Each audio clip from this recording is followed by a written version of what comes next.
Tässä videossa opastamme, miten käytät TI Nspire CX CAS Exam Calcia sähköisessä koetilanteessa. TI Nspire CX CAS Exam Calc on TI Nspiren koejärjestelmäupotus, ja se sisältää samat laskennalliset ominaisuudet kuin TI Nspire CX CAS Student Software.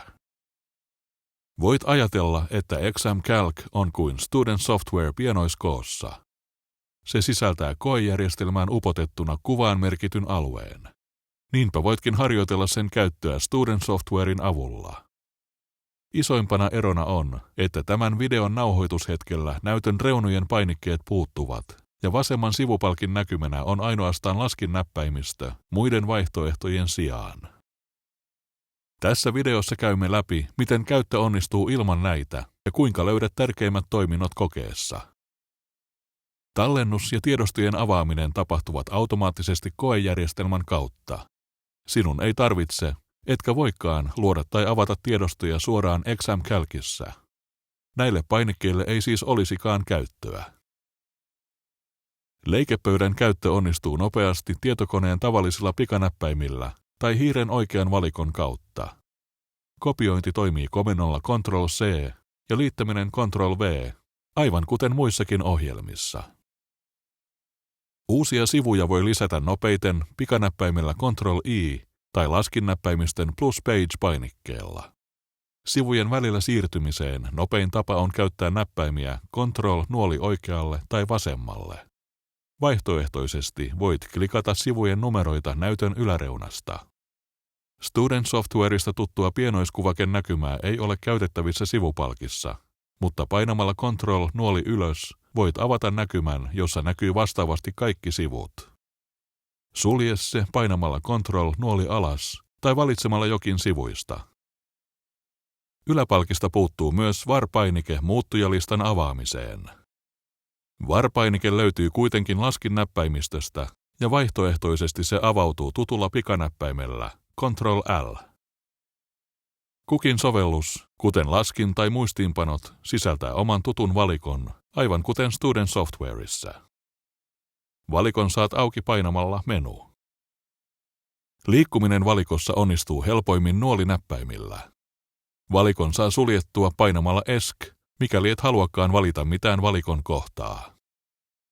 Hiiren lisäksi myös numeropainikkeella voi valita valikon kohtia nopeasti. Kokeillaan muutamia esimerkkilaskuja. Lisätään muistiinpanot-sovellus.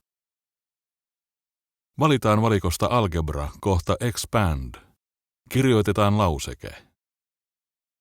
Matemaattisten merkintöjen kirjoittamiseen on useita tapoja. Muistiinpanot-sovelluksessa voit kirjoittaa SQRT ja painaa uudelleen Ctrl+M, jolloin lauseke muuttuu kauniiseen muotoon. Aivan kuten Student Softwareissa. Osalle merkinnöistä on omat painikkeet laskimen näppäimistössä. Loput löytyvät matematiikkamalleista ja symboleista. Avautuvasta ikkunasta on helpoin valita oikea nuolinäppäimillä ja enterillä.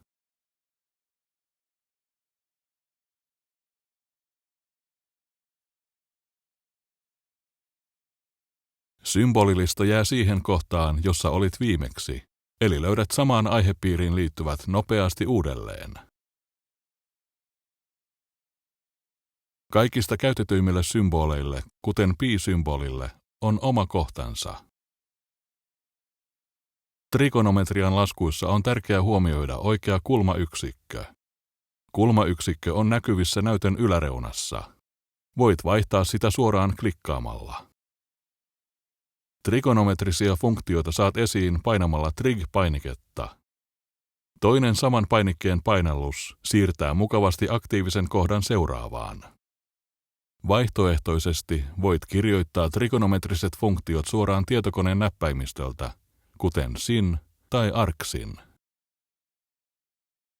Mittayksiköiden ja luonnonvakioiden käsittely sujuu myös Exam Calcissa tuttuun tapaan. Helpot yksiköt voi kirjoittaa suoraan näppäimistöltä.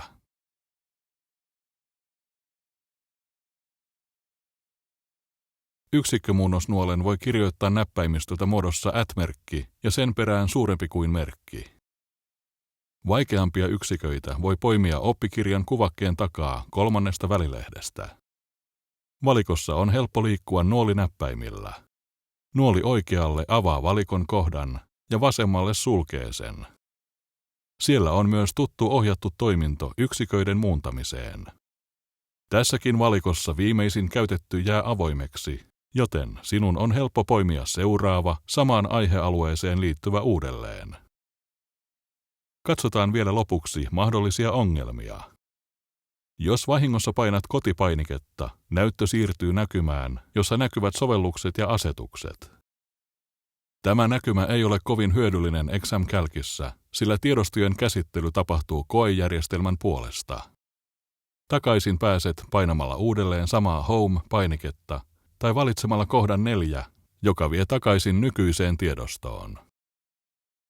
Lisäksi ruudun yläreunassa on luonnossivupainike. Se avaa pienen laskimen, joka leijuu muiden laskujen päällä. Tämän käyttöä ei suositella, koska sinne tehdyt laskut eivät tallennu osaksi tiedostoa. Jos olet vahingossa avannut luonnossivun, saat sen pois painamalla ESC. Matematiikkamalleihin ja symboleihin liittyvä mahdollinen ongelma liittyy tilanteeseen, jossa et haluakaan valita mitään. Mikäli paletti on aktiivisena, saat sen suljettua ESC-painikkeella. Jos olet kuitenkin vahingossa valinnut jonkin muun alueen aktiiviseksi, sinun täytyy ensin valita se uudelleen aktiiviseksi hiirellä. Videon nauhoitushetkellä widget-tiedostoja ei ole lisätty koejärjestelmään valmiiksi. Voit kuitenkin avata myös widget-tiedostoja muiden tiedostojen tapaan, mikäli ne on asetettu kokeen liitteeksi. Myös widgetteihin liittyvä valikko avautuu menupainikkeella. Koejärjestelmä vaikuttaa sallivan saman sovelluksen avaamisen kahdesti, jolloin toista ikkunaa voi käyttää piirtämiseen ja toista laskemiseen. Tämä voi olla hyödyllinen vinkki monessa tilanteessa.